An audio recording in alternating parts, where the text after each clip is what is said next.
Ok, ça tourne. T'es prête, Margot? Action.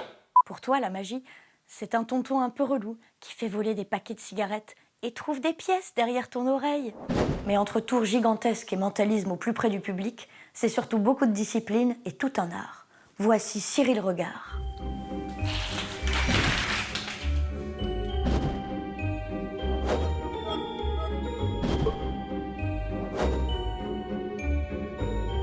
Cyril, bonjour. Bonjour Margot. Alors tout d'abord, tu es magicien, mentaliste. Qu'est-ce qui t'a donné envie? Je sais qu'un jour à un anniversaire, j'ai dit à mes parents, moi j'aimerais bien aller dans un magasin de magie. J'ai essayé, ça m'a plu tout de suite et j'ai presque tout de suite décidé d'en faire mon métier. Alors? La blanche. Ah bah non. Non mais attends, là tu l'as... Bah, non mais si non. tu... Mais j'ai vu... Donc du coup, tu as décidé de devenir magicien professionnel. Mais Ouais. alors, comment on fait? On va à l'école À Poudlard, alors Ouais, à j'ai essayé Poudlard. de prendre tous les piliers de la guerre du Nord pour... non, mais j'ai acheté des livres, des vidéos, et après un grand miroir, un peu de patience. Mais est-ce que tu as été inspiré par d'autres magiciens, d'autres mentalistes? Je pense que n'importe quel magicien va au début un petit peu copier le style, et c'est juste après en avoir lu une centaine ou plus qu'on réussit à se faire notre propre style. Le tour, ça fait très très peu en fait de la prestation. La présentation, il y en a qui disent que ça fait jusqu'à 80% de ce qu'on présente. Alors? la blanche. Et non. Ah, la bleu clair, là. Ouais. Alors Cyril, on parle de ces différents types de magie qui existent. Toi, lesquels est-ce que tu pratiques? Alors je fais du close-up, c'est-à-dire de la magie de proximité, celle qui se fait vraiment au plus près des gens. Je fais de la scène aussi, des grandes illusions.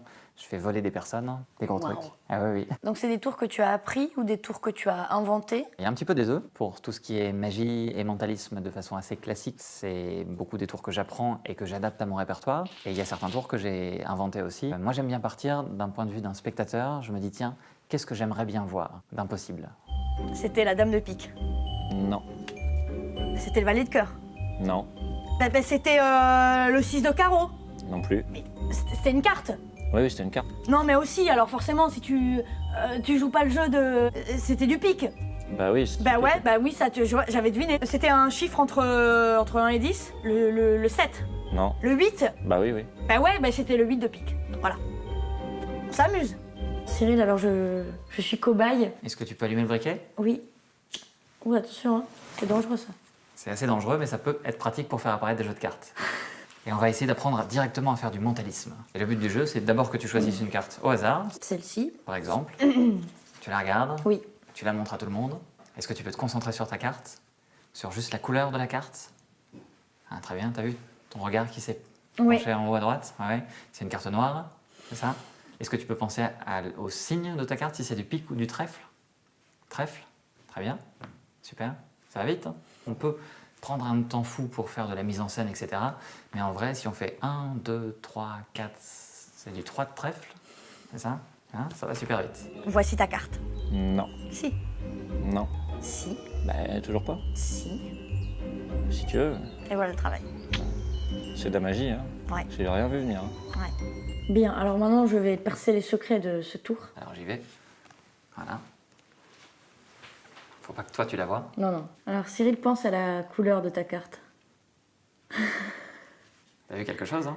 J'ai vu que t'as regardé mes cheveux. Ouais, Elle est noire. exactement. Et maintenant, il y a beaucoup de choix. Hein. Enfin, après, tu peux affiner encore, par exemple en sachant si c'est du trèfle ou du pique. Si t'as bien observé en écoutant ce que j'ai dit, je me suis peut-être déjà trahi. C'est du pique? Elle est trop forte. Est-ce que ta carte était une figure? Non. Peut être un peu les deux, en fait. Est-ce que là se compte dans les figures ou pas? Et tu penses que Parti sur j'aurais autre pu chose, choisir hein. ça? Peut-être, mais...